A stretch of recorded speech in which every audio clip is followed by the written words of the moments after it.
Hello बच्चों। जैसा कि आप सब जानते हैं कि नीट जे एग्ज़ाम जो है वो मर्ज हो रहा है सीयूईटी में। एक कॉमन एग्ज़ाम बनाया जा रहा है। ये यूजीसी ने अब प्रपोज किया है। ये चीज़ अभी जस्ट प्रपोज हुआ है, अभी कोई कंफर्मेशन नहीं है। तो इन तीनों को एक कॉमन एग्ज़ाम सीयूईटी में जो है वो बनाया जा रहा है। और ये एक जस्ट एक अभी प्रपोजल, क्योंकि पहले भी बहुत बार आ चुका है, 2017 में भी आया था, उससे पहले भी बहुत बार आया है, बट अभी तक इम्प्लीमेंट कभी भी नहीं हुआ। तो अभी भी जस्ट एक ये न्यूज़ है और एक प्रपोजल रखा गया है, बट अभी भी कोई इसके इम्प्लीमेंटेशन के इतने चांसेस नहीं है। तो अभी इतना ज़्यादा टेंशन लेने की ज़रूरत नहीं है। तीसरा चीज़, अब मैं ये चीज़ बताना चाहूँगी इसमें कि ये जो है क्यों रखा गया, मतलब एक कॉमन एग्जाम, इसे एज ए कॉमन एग्जाम क्यों बनाना चाहती है तो इसे बनाने का जो एक पर्पस है वो ये है कि मैनेजमेंट मैनेजमेंट अलग अलग तीन एग्जाम्स का जो है वो बहुत डिफिकल्ट हो जाता है एनटीए वालों के लिए। जो भी इसे ऑर्गेनाइज करता है इन एग्जाम्स को, उन सब के लिए अलग अलग, क्योंकि मेनली कंटेंट जो होता है एग्जाम का वो तीनों के लिए ऑलमोस्ट सेम होता है। कि अगर फिजिक्स केमिस्ट्री मैथ्स है तो और बस बायो में थोड़ा चेंज हो जाता है, बट सीयूटी में भी ऑलमोस्ट सेम होता है। तो ये कंटेंट जो है थोड़ा बहुत, जब ये सेम होना है तो क्यों ना हम एक कॉमन एग्जाम रखते हैं। और मैनेजमेंट, क्योंकि हमें जो एनडीए है, ये जो भी ऑर्गेनाइज करवाता है इसे, उन्हें अपना लोकेशन हर बच्चे के लिए सेट करना पड़ता है, सेंटर सेट करना पड़ता है, देन रजिस्ट्रेशन प्रोसेस बार बार कराओ। तो हर तीनों एग्जाम के लिए बार बार ये सब कराना इज बहुत डिफिकल्ट। तो मैनेज करना इज लाइक बहुत ज़्यादा टाइम लग जाता है। तो उन सब चीज़ों को हटाने के लिए, रिमूव करने के लिए कि ये मैनेजमेंट एक ही बार में हो जाए और बार बार ना करना पड़े, तो उसके लिए इन्होंने कॉमन एग्जाम बनाने का सोचा है कि इसे एक कॉमन एग्जाम बना देते हैं और उसी के हिसाब से लेते हैं। और अगला पॉइंट मैं यही बताना चाहूँगी कि ये अगर एग्ज़ाम हो रहा हो, अगर कॉमन एग्ज़ाम की तरह ये रखते भी हैं तो ये कैसे लेंगे, क्या होगा। तो ये ऐसा कर सकते हैं कि ये एक स्केल बना देंगे हर एक बच्चे के लिए।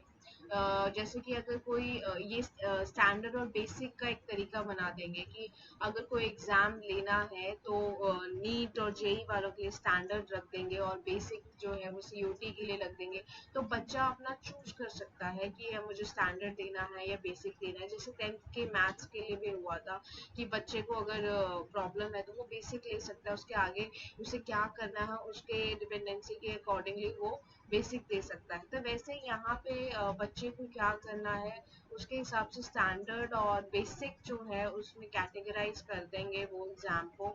और फिर वो उसमें बच्चा सिलेक्ट कर सकता है कि उसे स्टैंडर्ड देना है या बेसिक देना है, और अकॉर्डिंग टू दैट वो एग्जाम जो है वो दे सकता है। तो एक ऐसा मेथडोलॉजी जो है वो बन सकता है इस एग्जाम को लेके कि वो बच्चे कैसे दें, बिकॉज तीनों ही एग्जाम अपने अपने लेवल पे हैं। नीट का एक अलग ही एग्जाम होता है, जेई जेई जो है उसका स्टैंडर्ड अलग होता है, नीट का स्टैंडर्ड अलग होता है। हाँ, जो टॉपिक है, कंटेंट है, वो तो ऑलमोस्ट तीनों के लिए सेम होता है, बट यस स्टैंडर्ड लेवल जो एक होता है, एक लेवल है, वो तीनों के लिए थोड़ा अलग अलग ही है। तो हाँ, तो ये स्टैंडर्ड और बेसिक वाला चीज़ जो है एक ये कर सकते हैं वो ताकि रैंकिंग के लिए और बच्चों की डिफिकल्टी लेवल के लिए वो सबके लिए आसान रहे। और ऐसा भी किया जा सकता है कि एक एक और तरीका ये कर सकते हैं कि एग्जाम जो है अगर देना है तो अगर बच्चा ये फिजिक्स और केमिस्ट्री और मैथ्स के लिए अलग अलग एग्जाम्स रख सकते हैं, जिसमें वो कैटेगराइज कर दे स्टैंडर्ड और बेसिक का। जैसे फिजिक्स का 2 घंटे का पेपर बना दिया, ये केमिस्ट्री का 2 घंटे का पेपर बना दिया, अलग अलग ले लें, वो एक साथ ना लेने की बजाय वो अलग अलग ले लें एग्जाम। और उसमें वो कैटेगराइज कर दे बच्चों के लिए कि वो कैसा पेपर स्टैंडर्ड देना चाहते हैं, बेसिक देना चाहते हैं। एक स्केल लेवल रख दें, या उसमें ऐसे क्वेश्चंस, मतलब हर टाइप के क्वेश्चंस, बेसिक लेवल के क्वेश्चंस भी डाल दें और स्टैंडर्ड लेवल के क्वेश्चंस भी डाल दें और मीडियम लेवल के क्वेश्चंस भी डाल दें, तीनों लेवल के क्वेश्चंस डाल दें। और वो उस हिसाब से बच्चा अटेम्प्ट कर ले एंड देन उसके हिसाब से रैंकिंग आए। तो वो एग्जाम के लिए, लेकिन वो हर एक सब्जेक्ट के लिए वो सेपरेट एक एक 2 2 घंटे का एग्जाम रख सकते हैं, जिसमें तीनों टाइप के क्वेश्चंस, तीनों लेवल के क्वेश्चंस जो हैं वो अगर हो। तो ये तरीके हैं जो है एग्जाम को ऑर्गेनाइज करने की, और वो ऐसा रख सकते हैं। अभी जस्ट एक तरीके का हमारा भी जस्ट एक गेस पॉइंट है कि हाँ हाँ ऐसा ऐसा हो सकता है। तो यूजीसी ने भी जस्ट एक प्रपोजल ही दिया है, तो डोंट वरी, ऐसा ज़रूरी नहीं है कि इम्प्लीमेंट ही होगा, क्योंकि बहुत बार आया है, बहुत बार प्रपोजल हुआ है इसका, देन उसके बाद इम्प्लीमेंट हुआ तो है नहीं अभी तक।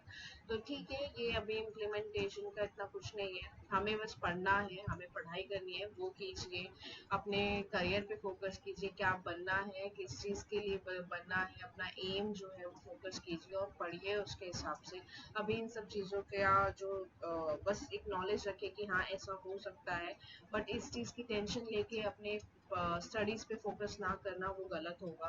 तो जो स्टडीज़ कर रहे हैं, जिस चीज़ की कर रहे हैं, वो चीज़ करिए, अपने सब्जेक्ट पे ध्यान दीजिए। और कोई भी आप कोई भी डिफ़िकल्ट है, जैसे कोई चैप्टर की डिफ़िकल्टी है, या आप केमिस्ट्री मैथ्स फिजिक्स में कुछ आपको डिफ़िकल्टी आ रही है, आप मेरे कमेंट बॉक्स में जाके चैनल कमेंट बॉक्स में जाके आप लिखिए, जिस भी चैप्टर में डिफ़िकल्टी आ रही है उस चैप्टर से रिलेटेड हम वीडियो बनाएंगे और आपको वो आपके लिए अपलोड करेंगे, जो कि आपके लिए हेल्पफुल होगा।